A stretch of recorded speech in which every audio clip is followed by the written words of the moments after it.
Hello दोस्तों, तो कैसे हैं आप लोग। आई होप कि सब अच्छे ही होंगे। आज हम देखेंगे कोवैलेंट बॉन्ड, जिसको हिंदी में क्या बोला जाता है, सहसंयोजक बंध। इसको हम आज हिंदी माध्यम में देखेंगे, बहुत बेसिक तरीके से, ठीक, जो आपको समझ में आ ही जाएगा, इतना तो मैं गारंटी दे सकता हूँ। बस आप इस वीडियो में लास्ट तक बने रहें, ठीक। तो चलिए हम इसका डेफिनेशन देख लेते हैं कि कोवैलेंट बॉन्ड सहसंयोजक बंध क्या होता है, ठीक। तो जब डेफिनेशन देखते हैं, जब दो परमाणु आपस में इस प्रकार संयोग करें कि दोनों परमाणु के बाह्यतम इलेक्ट्रॉन, यहाँ बोल क्या रहा है उसको समझने की कोशिश कीजिएगा, ठीक। जब दो परमाणु, सपोज कीजिए एक एटम ए है, एक एटम ए है, ठीक, ये दो एटम है, ये सपोज कीजिए कि ऑक्सीजन है, समझ लीजिए, ठीक, दो ऑक्सीजन है आपस। इस प्रकार संयोग करें कि दोनों परमाणुओं के बाह्यतम इलेक्ट्रॉन मतलब क्या बोल रहा है आपस, संयोग मतलब इनको जुड़ना है, तो बाह्यतम इलेक्ट्रॉन का मतलब क्या होता है कि इनके बाहरी कक्ष में जो इलेक्ट्रॉन होंगे ना, वही इसका बाह्यतम होगा। तो इसके लिए आपको क्या करना होगा, सबसे पहले इसका इलेक्ट्रॉनिक विन्यास जानना होगा। जैसे हम एग्जांपल किसका ले रहे हैं, ऑक्सीजन का ले रहे हैं, ठीक। जैसे ऑक्सीजन का इलेक्ट्रॉनिक विन्यास लिए, तो इसका हमको इलेक्ट्रॉनिक विन्यास ज्ञात करना होगा, ठीक। तो ऑक्सीजन का कितना होता है आपका, 8 होता है, ये हो गया 8, ठीक। दोनों ऑक्सीजन अलग अलग हैं, इसको जोड़ना है हमको, कैसे जोड़ना है उसको देखेंगे अभी, ठीक। तो एक ऑक्सीजन का 8 हो गया, तो इसका इलेक्ट्रॉनिक विन्यास हम अब बाउ सिद्धांत द्वारा निकालेंगे, तो क्या निकल सकता है, 1s2 2s2 2p4 4 निकला। अब इस ऑक्सीजन के लिए हम इलेक्ट्रॉनिक विन्यास निकालेंगे, तो 1s2 2s2 2p4 ये हो गया। तो अब यहाँ पर बोल रहे हैं, क्या बोल रहा, बाह्यतम कोष के इलेक्ट्रॉन, बाह्यतम कोष में कितने इलेक्ट्रॉन ही हो गए यहाँ पर, 2p4 2p4, याद हो गया कितना इलेक्ट्रॉन हो गए, 2p4 2p4 दोनों में है, ठीक। तो यहाँ पर अब परिभाषा के हिसाब से चलते हैं, परमाणु के बाह्यतम बाह्यतम इलेक्ट्रॉन साझा करके, साझा मतलब होता है, साझा मतलब क्या हो सकता है, देकर, एक दूसरे से जोड़कर स्थायी इलेक्ट्रॉनिक विन्यास प्राप्त कर लेते हैं। तो इस प्रकार बने बंध को ही सहसंयोजक बंध कहते हैं, कोवैलेंट बंध कहते हैं। तो परिभाषा आपको अच्छे से क्लियर हो गया होगा। जब दो परमाणु आपस में इस प्रकार से जुड़ते हैं कि उनके दोनों के बाह्यतम कोष के इलेक्ट्रॉन आपस में साझा करके एक स्थायी इलेक्ट्रॉनिक विन्यास बना लेते हैं। अब स्थायी इलेक्ट्रॉनिक विन्यास का मतलब क्या हुआ, जैसे अष्टक कंप्लीट करने के लिए इसके बाह्यतम कोष में कितने इलेक्ट्रॉन थे ऑक्सीजन के, दोनों ऑक्सीजन के 2p4 था, 2p4 था, ठीक। तो यहाँ पर 4 इलेक्ट्रॉन हो गए। अब स्थायी इलेक्ट्रॉनिक विन्यास करने के लिए इसको कितने इलेक्ट्रॉन की आवश्यकता है, तो आप देखिएगा कौन कौन से स्थायी होते हैं, मैजिक अंक द्वारा 2 स्थायी होता है आपका, इसके बाद 8 स्थायी होता है, 8 स्थायी होता है, 18 स्थायी होता है, 18 स्थायी होता है, ठीक। तो यहाँ पर 2 तो नहीं है, ठीक, 2 हैं, जैसे 1s2 हो गया, 2s2 हो गया, 2p4 हो गया, ठीक। तो यहाँ पर ये फर्स्ट आपका उपकोष है, तो 1s में 2 इलेक्ट्रॉन, मतलब यहाँ पर 2 इलेक्ट्रॉन हैं, तो ये कंप्लीट हो गया आपका 2, ये कंप्लीट हो गया, ठीक। इसके बाद यहाँ पर देखिएगा, ये दोनों एक उपकोष के हैं, 2p मतलब यहाँ भी 2 है, यहाँ भी 2 है, तो इन दोनों के इलेक्ट्रॉन को जोड़ दीजिए, तो यहाँ पर 6 इलेक्ट्रॉन हो गए। तो यहाँ पर इलेक्ट्रॉन की संख्या कितनी हो गई, 6 हो गई। तो अब बाह्यतम कोष के इलेक्ट्रॉन को बोल रहा, यहाँ हो गया आपका 2s भी लिख सकते हैं, 2s2 ठीक। बाह्यतम कोष के इलेक्ट्रॉन में कितने इलेक्ट्रॉन हो गए, यहाँ पर 6 इलेक्ट्रॉन हो गए, किसके में, ऑक्सीजन अणु के। तो वो साझा करेंगे, जैसे यहाँ पर इसको लेविस डॉट द्वारा समझिएगा, पेज ज़्यादा नहीं है यहाँ पर से, इसको हम एग्जाम के थ्रू देखेंगे, एग्जाम्पल के थ्रू। तो जैसे ऑक्सीजन हो गया, ए ऑक्सीजन हो गया, बाह्यतम कोष में कितने इलेक्ट्रॉन हो गए आपके, 6 हो गए, वो 2s2 और 2p4, ये 1s2 हो गया, 1s2 हो गया, नहीं, ये हो गया आपका 2s2, तो 2p4 ये हो गया आपके 6। तो यहाँ पर 6 लेविस डॉट्स डिनोट कर दीजिए। ठीक, यहाँ भी। अब इसको स्थायी इलेक्ट्रॉनिक विन्यास होने के लिए, 8 होने के लिए कितने इलेक्ट्रॉन की आवश्यकता है? यहाँ पास ऑलरेडी इसके पास 6 इलेक्ट्रॉन हैं। ऑलरेडी कितने हैं? 6 इलेक्ट्रॉन। अब इसको 8 कंप्लीट करने के लिए कितने इलेक्ट्रॉन की आवश्यकता है? कहीं से 2 और चाहिए, तो दूसरे ऑक्सीजन से ले लेता है। तो यहाँ से 2 इलेक्ट्रॉन ले लेगा इसका। ठीक, तो यहाँ ऑक्सीजन बोलता है कि आप तो मेरा 2 इलेक्ट्रॉन ले लिए, तो आपका भी मेरे को चाहिए। एक दूसरे के लिए बॉन्डिंग बनाने का काम करते हैं, मतलब एक दूसरे को, जैसे आपको एक एग्जांपल देता हूँ। जैसे आपके पास 10 रुपये है और आपके फ्रेंड के पास 10 रुपये है। ठीक, और जो चाहिए आपको, जो भी बिस्किट चाहिए वो आपकी 20 रुपये की आती है। तो आप 10 मिला लेंगे और क्या बोलते हैं, आपकी फ्रेंड 10 मिला लेंगे। ठीक, तो क्या हो गए? 20 हो गए। तो दोनों मिलकर उस बिस्कुट को आपको, मतलब आप खा सकते हैं। ठीक, उसका रेट ही 20 रुपये है। तो जो आप, जबकि आप अकेले के पास 20 रुपये था नहीं, आधे आधे थे। 10 आपके पास था, 10 आपके फ्रेंड के पास था। ठीक, तो 20 मिलाकर आप उस बिस्किट को खा सकते हैं। सेम उसी प्रकार से यहाँ भी इस ऑक्सीजन के पास आधा अधूरा इलेक्ट्रॉन था, इस ऑक्सीजन के पास आधा इलेक्ट्रॉन था। तो दोनों मिलकर एक क्या बना लेते हैं? O2 बना लेते हैं, स्थायी इलेक्ट्रॉनिक विन्यास। यही बोल रहा है इस कोवैलेंट बॉन्ड में। तो ये हो गया आपका सिंपल सा डेफिनेशन। अभी और एग्जांपल देखेंगे तो और अच्छे से क्लियर हो जाएगा आपको। ठीक, तो एक बार और एग्जांपल डेफिनेशन को देख लेते हैं। जब 2 परमाणु आपस में इस प्रकार से संयोग करें कि दोनों परमाणु के बाह्यतम इलेक्ट्रॉन साझा करके, साझा मतलब साझेदारी करके, मतलब कंट्रीब्यूट करके, एक दूसरे को समझ कर, ठीक, स्थायी इलेक्ट्रॉनिक विन्यास प्राप्त कर लेते हैं, O2। इस प्रकार के बने बंध को क्या कहते हैं? सहसंयोजक बंध कहते हैं। तो संयोग करने वाले परमाणु के इलेक्ट्रॉन जो साझेदारी में भाग ले रहे थे, संयोजक कोवैलेंसी कहलाते हैं। तो आप इसको भी समझ सकते हैं। ठीक, इसके बाद अब इसको डिटेल में आप समझना चाहेंगे तो कैसे समझ सकते हैं? यहाँ से इन साझे इलेक्ट्रॉन पर दोनों परमाणु का समान अधिकार होता है। किसका? समान अधिकार होता है, जो मैं अभी आपको बताया कि 2 उससे ले लिया, 2 उससे ले लिया। साझेदारी हमेशा बराबर इलेक्ट्रॉन की होती है। बताया ना कि 2 इलेक्ट्रॉन ए ले लिया तो 2 इलेक्ट्रॉन, इसको भी 2 इलेक्ट्रॉन चाहिए, इसको भी 2 इलेक्ट्रॉन, तो मतलब साझेदारी बराबर इलेक्ट्रॉन की होती है। जब एक इलेक्ट्रॉन का साझा शेयरिंग होता है तो एकल इलेक्ट्रॉन संयोजक बंध कहते हैं। समझ गए?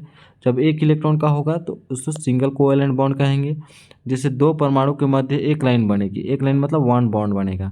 ठीक, प्रदर्शित करते हैं। लेकिन जब 2 इलेक्ट्रॉन का साझा होगा, जैसे ऑक्सीजन का, तो 2 इलेक्ट्रॉन का साझा हुआ तो डबल बॉन्ड। तो आप देखे होंगे ऑक्सीजन के बीच डबल बॉन्ड हमेशा रहता है।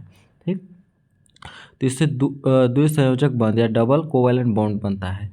तो 2 लाइन से प्रदर्शित करते हैं। इसी प्रकार 3 इलेक्ट्रॉन की साझेदारी को त्रिसंयोजक ट्रिपल कोवैलेंट बॉन्ड, जैसे आपका नाइट्रोजन में देखने को मिलता है। नाइट्रोजन में ट्रिपल बॉन्ड शेयरिंग होता है। तो आप इसको एग्जाम्पल के थ्रू अभी आगे देखेंगे।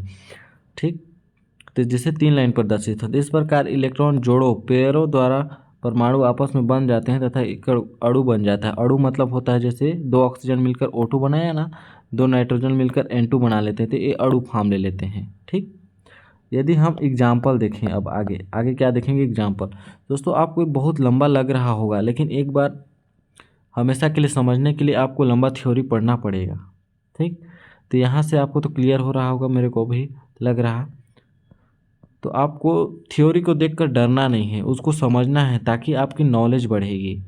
ठीक, आपकी जो सोचने की क्षमता है वो बढ़ेगी, जो हमेशा आपको याद रहेगा। कहीं पर भी पूछ देगा तो आपको पता चल जाएगा। ठीक, तो शॉर्टकट कभी रास्ता मत अपनाइएगा। इसके बाद हम अगला देख लेते हैं एक एग्जाम्पल। जैसे हाइड्रोजन अणु का देखते हैं। हाइड्रोजन ये अणु फॉर्म है। ठीक, H2 ऐसे रहा होगा। ठीक, हाइड्रोजन परमाणु के बाह्यतम कोष में एकमात्र एक इलेक्ट्रॉन होता है। तो एक इलेक्ट्रॉन लेविस डॉट द्वारा इसको 1s1 तो होता है। ठीक, जो यहाँ पर दिया हुआ है। तो एक इलेक्ट्रॉन इसके पास, एक इलेक्ट्रॉन इसके पास। लेकिन एक स्थायी इलेक्ट्रॉनिक विन्यास प्राप्त करने के लिए 2 होता है। जैसे 2 होता है आपका 8, ये सब स्टेबल होते हैं। तो इसको क्या चाहिए? 2 इलेक्ट्रॉन चाहिए। तो क्या करता है, एक इलेक्ट्रॉन इससे साझा कर लेता है और ये वाला हाइड्रोजन एक इलेक्ट्रॉन इससे साझा कर लेता है। तो इसके पास क्या बन गया? H2, मतलब दोनों के बीच में एक सिंगल बॉन्ड बन गया, जो यहाँ पर दिया गया है। इसका थ्योरी भी आप पढ़ सकते हैं अच्छे से। थ्योरी में क्या बोला है इसे आप निकटतम अक्रिय गैस तत्व हीलियम में स्थायी विन्यास प्राप्त करने हेतु केवल एक इलेक्ट्रॉन की आवश्यकता होती है। कितने इलेक्ट्रॉन की आवश्यकता है? एक इलेक्ट्रॉन की।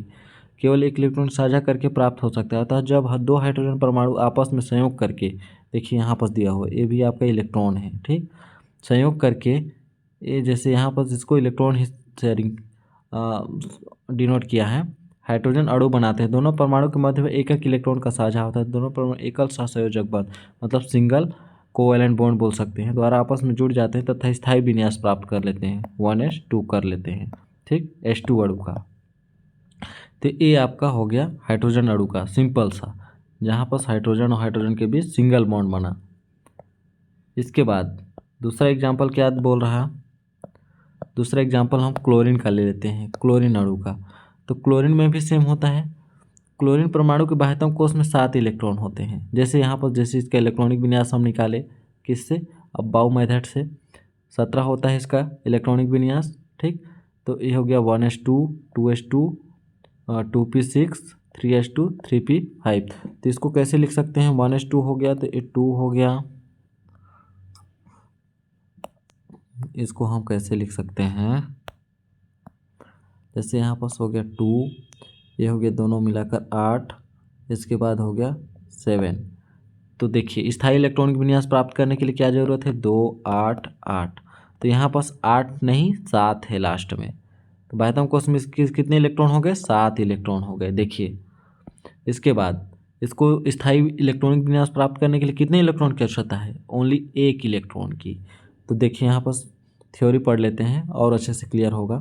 जब दो क्लोरीन परमाणु आपस में क्रिया करते हैं तो इनका स्थायी इलेक्ट्रॉनिक विन्यास प्राप्त करने के लिए अर्थात अक्रिय गैस, जैसे नोबल गैस है ना आपके 18 समूह तत्व जैसे मतलब जितने भी 18वें समूह के तत्व है जिसको आर्गन समूह बोलते हैं, एक एक इलेक्ट्रॉन की आवश्यकता होती है। मैं बताया ना अभी, इसको स्थायी विन्यास प्राप्त करने के लिए केवल एक इलेक्ट्रॉन कहीं से मिल जाए, इसके बाद ये अक्रिय गैस के समान स्थायी हो जाता है।